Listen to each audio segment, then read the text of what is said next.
사람에게 보이려고 그들 앞에서 너희 의를 행하지 않도록 주의하라. 그리하지 아니하면 하늘에 계신 너희 아버지께 상을 받지 못하느니라. 그러므로 구제할 때 외식하는 자가 사람에게서 영광을 받으려고 회당과 거리에서 하는 것 같이 너희 앞에 나팔을 불지 말라. 진실로 너희에게 이르노니 그들은 자기 상을 이미 받았느니라. 너는 구제할 때 오른손이 하는 것을 왼손이 모르게 하여 내 구제함을 은밀하게 하라. 은밀한 중에 보시는 너희 아버지께서 갚으시리라. 또 너희는 기도할 때 외식하는 자와 같이 하지 말라. 그들은 사람에게 보이려고 회당과 큰 거리 어귀에 서서 기도하기를 좋아하느니라. 내가 진실로 너희에게 이르노니 그들은 자기 상을 이미 받았느니라. 너는 기도할 때 내 골방에 들어가 문을 닫고 은밀한 중에 계신 내 아버지께 기도하라. 은밀한 중에 보시는 내 아버지께서 갚으시리라. 또 기도할 때 이방인과 같이 증언부언하지 말라. 그들은 말을 많이 하여야 들으실 줄 생각하느니라. 그러므로 그들을 본받지 말라. 구하기 전에 너희에게 있어야 할 것을 하나님 너희 아버지께서 아시느니라. 그러므로 너희는 이렇게 기도하라. 하늘에 계신 우리 아버지여, 이름이 거룩히 여김을 받으시오며 나라가 임하옵시며 뜻이 하늘에서 이루어진 것 같이 땅에서도 이루어지이다. 오늘 우리에게 일용할 양식을 주시옵고 우리가 우리에게 죄 사여 준 것 같이 우리 죄를 사하여 주시옵고 우리를 시험에 들게 하지 마시옵고 다만 악에서 구하시옵소서. 나라와 권세와 영광이 아버지께 영원히 있사옵나이다. 아멘. 너희가 사람의 잘못을 용서하면 너희 하늘 아버지께서도 너희 잘못을 용서하시려니와 너희가 사람의 잘못을 용서하지 아니하면 너희 아버지께도 너희 잘못을 용서하지 아니하시리라. 금식할 때 너희는 외식하는 자들과 같이 슬픈 기색을 보이지 말라. 그들은 금식하는 것을 사람에게 보이려고 얼굴을 흉하게 하느니라.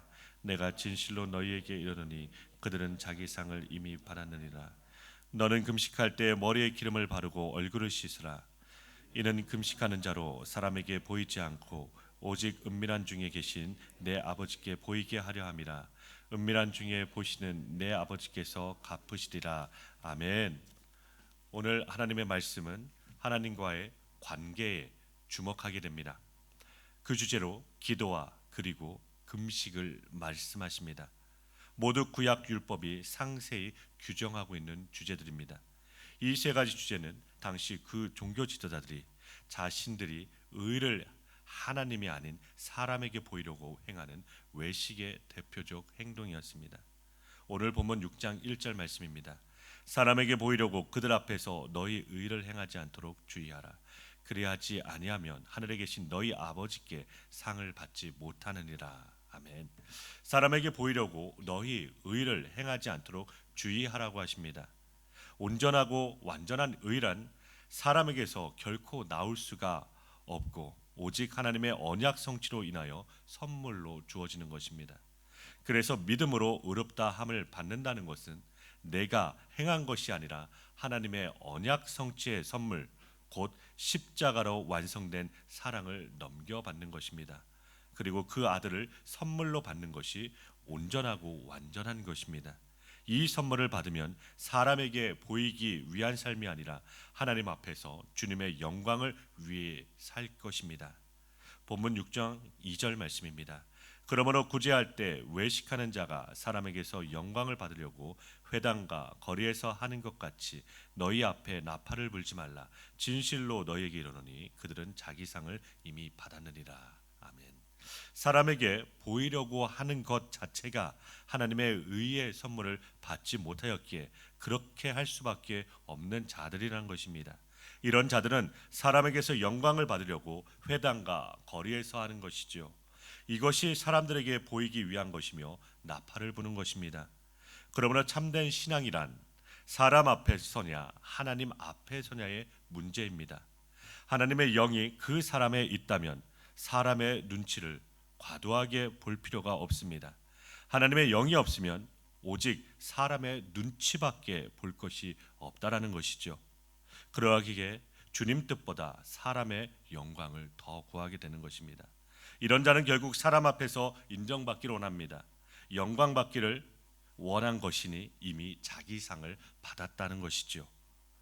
이것은 주님과 관계가 없다는 말씀입니다. 성경에서 말하는 영혼을 깨끗하게 하는 참된 구제는 그렇다면 무엇일까요? 금과 은이 아니라 흠도 점도 없는 어린 양 같은 그리스도의 보배로운 피, 곧 복음으로 영혼을 구제하는 것을 참된 구제라 합니다. 그러므로 이 참된 구제란 내가 가진 것을 주는 것이 아니에요. 나에게는 전혀 없는 것이었는데 선물로 받은 것을 주는 것이 성경에서 말하는 구제입니다. 거저 받았기에 거저 주는 것입니다. 이것은 억지로 하는 것이 아니라 자연스럽게 한다는 것이지요. 그러므로 사람들에게 보이기 위하여 하는 것이 아닙니다. 이것이 구제라는 이름이든 복음을 전한다는 것이든 간에 내가 한 것이 없는 사람이 됩니다. 오직 주님의 은혜로 가능하게 된다는 것이죠. 마태복음 6장 5절부터 8절에서는 기도에 대해서 계속해서 말씀하십니다. 본문 5절 말씀입니다. 또 너희는 기도할 때 외식하는 자와 같이 하지 말라. 그들은 사람에게 보이려고 회당과 큰 거리 어귀에 서서 기도하기를 좋아하느니라. 내가 진실로 너희에게 이르노니 그들은 자기 상을 이미 받았느니라. 아멘. 구제와 기도와 금식을 사람에게 보이기 위하여 하는 것이 바로 외식이라는 것입니다.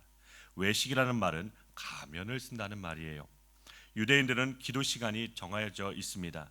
성경에서 언제 기도하라는 그런 말씀은 없었지만 유대인들의 전통은 하루에 3번 기도하는 것입니다.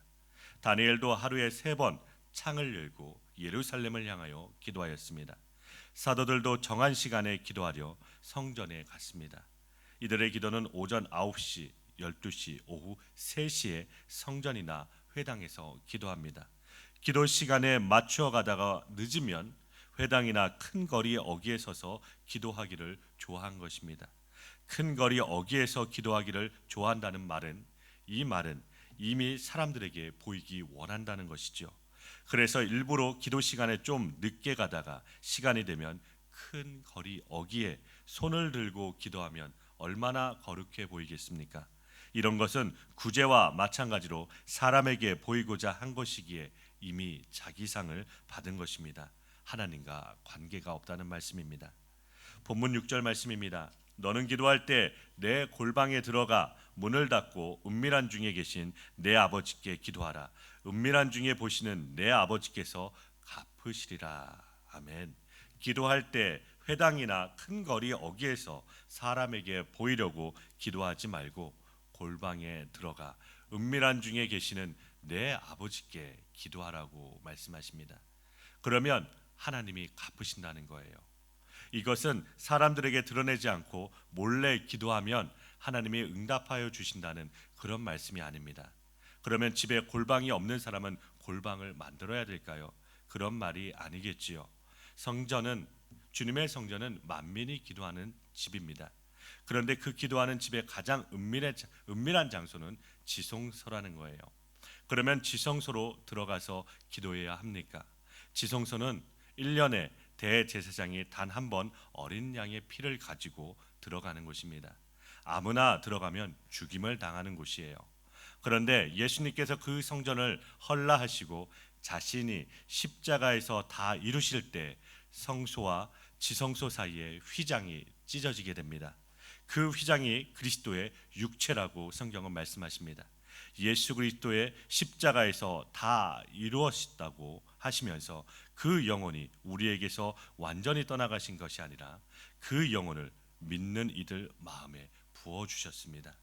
그러므로 그 영을 넘겨받은 자가 성소가 되며 그 가장 은밀한 곳이 지성소라는 말씀입니다. 즉 그리스도의 영이 임하였기에 이제 지성소가 성도 안에 있다는 말씀입니다. 이런 자들은 사람들에게 보이기 위하여 주여 주여 부르짖으며 기도하지 않습니다. 사람이 알 수 없게 은밀하게 기도하는 것입니다. 본문 8절 말씀입니다. 그러므로 그들을 본받지 말라. 구하기 전에 너희에게 있어야 할 것을 하나님 너희 아버지께서 아시느니라. 아멘. 이방인들은 자신들의 소원을 이루기 위하여 지성이면 감천이라는 식으로 빌고 또 빕니다. 그러면 성도는 무엇을 위하여 기도하여야 할까요? 내가 필요로 하는 것을 이미 주님이 다 아신다고 말씀하셨습니다. 그러므로 그런 것을 아버지가 없는 자들이나 구하는 것이라는 거지요. 우리에게 그 아들의 영이 임하며 아버지를 부를 수 있다면 나의 필요를 따라 구하는 것이 아니라 아버지의 뜻이 우리에게 이루어지기를 기도하는 것입니다. 이방인이 구하는 것이 무엇입니까? 의식주에 관한 것이에요. 그러나 이런 것들은 이방인들이 구하는 것입니다. 왜 그런가 하면 하나님의 생명에서 끊어진 자들은 자기가 자신을 살려야 하기 때문에 이런 것을 구합니다. 그러나 아들의 영, 예수 그리스도의 영을 넘겨받은 자들은 아버지가 계십니다. 아버지가 없는 고아는 내일에 대한 염려가 있습니다.